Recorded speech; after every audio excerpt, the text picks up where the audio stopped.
Okay, this video is the IMF lecture video number 2, and it goes over pretty much if you want to follow along the page 86 here. And I just have some example problems that you need to be able to do, but you need to listen to my explanations here. So this says, what are the forces of attraction between the following? So a sodium ion and a chlorine ion, or I should say a chloride ion, not chlorine. But anyway, the forces between a positive and a negative ion, that's called an ionic bond. All right.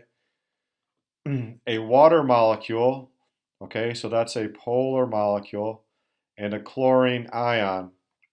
Okay, so when you have a polar molecule and a chlorine ion, you have basically an ion, all right, and when you have an ion attracted to a polar molecule, it's called an ion dipole attraction. Okay, a water molecule, okay, now that's a polar molecule, and I should say, and an ammonia molecule, that's also a polar molecule. So now we have to look at that, and we have to kind of draw it out. So here's ammonia is NH3, all right, and it has a lone pair up here. It's a polar molecule, and then water, which would be H2O, H2O.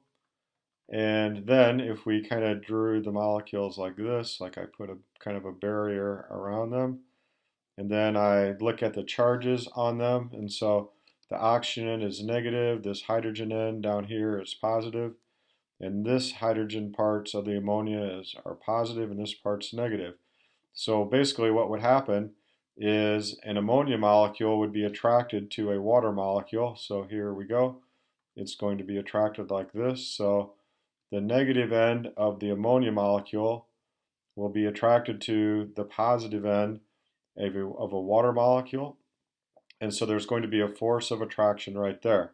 Now, it's a polar attracted to a polar, so it's a special type of dipole-dipole, but now let's see if it can hydrogen bond.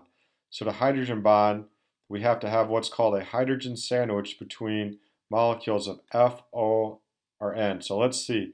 Here's the hydrogen. Is it sandwiched between F, O's, or N? So there's an O, H, N. Yes, it's sandwiched between an O and an N. So this force of attraction is called a hydrogen bond. Okay? Now, a molecule of hydrogen and a molecule of nitrogen. Okay, so this is a nonpolar molecule, and this is also a nonpolar molecule.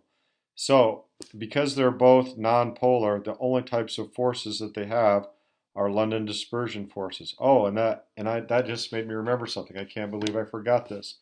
Okay, what are the forces of attraction? Well, everything has LDFs. Everything. London dispersion forces. Everything has that. So you can put that down for everything. Okay, everything has London dispersion forces.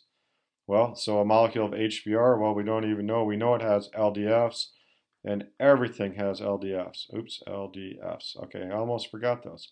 Okay, HBr, that's a polar molecule, and that's a polar molecule. Okay, and so HBr, there's no way that they're both polar, so we know it's a special type of dipole-dipole, or a type of dipole-dipole. Could there be a hydrogen sandwich between FO and N?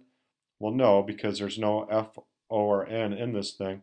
So this is just dipole, dipole. Okay, and then HF, so HF is a polar molecule, and H2 is nonpolar. So when you have a polar and a nonpolar, you can have an attraction. You have a dipole induced dipole attraction. All right, there would be a force of attraction between them. Also, London dispersion forces, okay? All right, next. Which has a higher melting point, NaCl or Mgcl? Okay, well, these are ionic compounds. And with ionic compounds, remember, you're going to use Coulomb's law. So the force of attraction equals the charge on the positive ion times the charge on the negative ion divided by how far apart they are squared. Okay, but what I told you when we use Coulomb's law for melting points, basically the stronger the force, the higher the melting point. Okay, the stronger the force, because you have to separate these ions, you have to break them apart. And so first go by charge. And because magnesium is +2 versus sodium's +1, okay, Mgcl2 would have the higher melting point because it has the greater charge. Okay, magnesium does. Okay, so always go by charge first, then radius. Okay, so the stronger the IMFs, so the greater the IMFs, this is a good thing to remember, the greater the sum of the intermolecular forces, the IMFs, the higher the melting or boiling point. And you can see Mg would also have more London dispersion forces also, but normally that's not really used that much for ionic compounds. Okay? Okay, here CH4 or C2H6. Okay, so CH4, basically to melt this, you have to basically take a CH4 molecule and break it away from another CH4 molecule. You have to break the force of attraction between those. Okay? And CH4 is a nonpolar molecule, and this is a nonpolar, so it only has London dispersion forces. C2H6, to melt it, you would have to break apart C2H6 from C2H6. They're also nonpolar, and so it only has London dispersion forces. But C2H6 has greater LDFs because it has more electrons. Okay, so C2H6 is going to have the higher melting point. Okay, now how would you explain that? You would say that C2H6, okay, has a higher melting point because it is more, here's a good vocabulary word, polarizable, making its London dispersion forces greater. Okay, it's more polarizable because it has more electrons. Okay? Okay, vapor pressure is basically if you have a liquid and if it has weak forces, liquids can evaporate easily and cause a vapor pressure. Vapor pressure is a gas pressure. So weak forces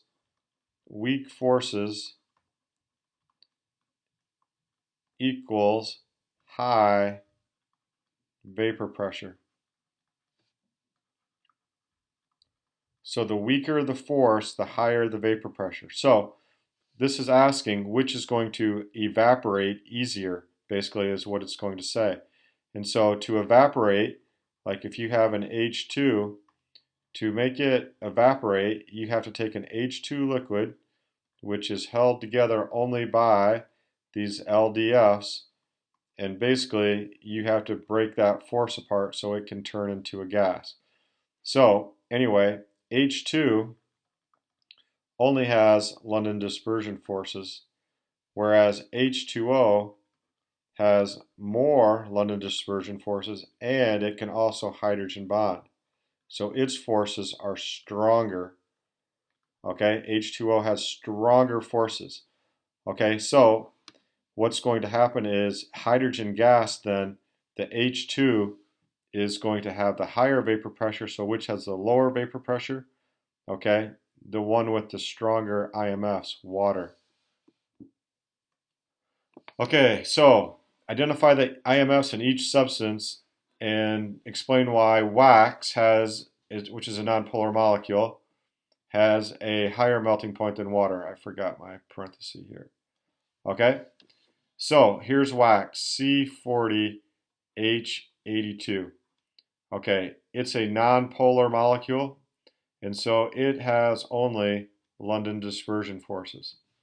Water, however, also has London dispersion forces. Remember, everything has that. So on the AP test when they say identify the IMFs, make sure you always say London dispersion forces on everything, okay?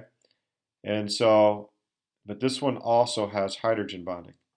Now, some people might say, well, hey, this has hydrogen bonding. Shouldn't it have a higher melting point?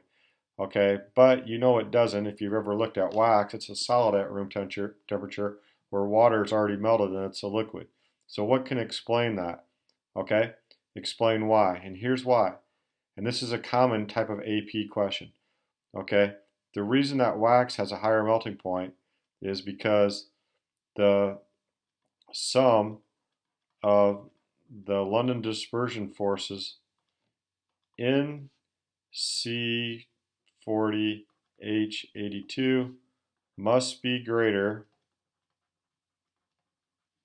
than the sum of the London dispersion forces and hydrogen bonding in water. The greater the intramolecular force, the greater the, I should say, the sum of the IMFs, the higher the melting point.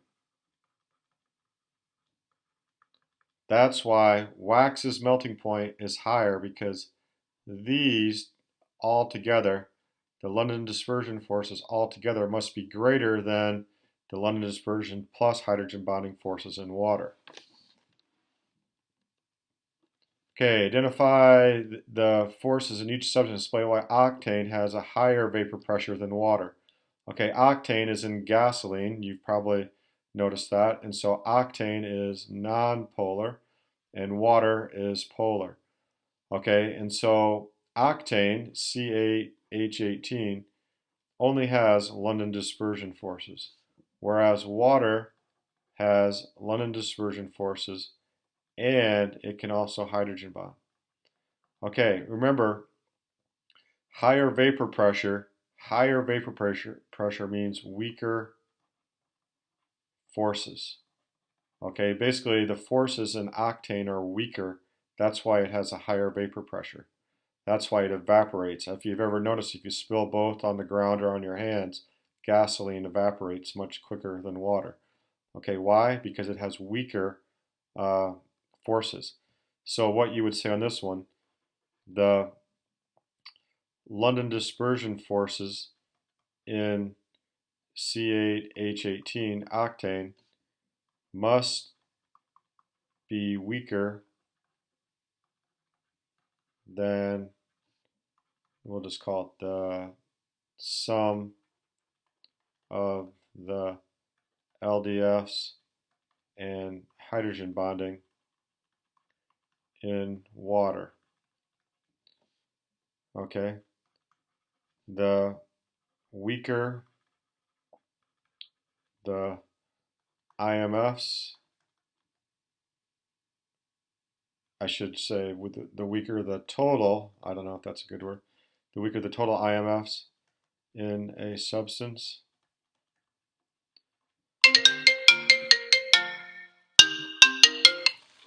sorry about that, the weaker the total IMFs in a substance, the, let's see, the weaker the total IMFs, the, let's see, where am I at here, vapor pressure, the higher the vapor pressure.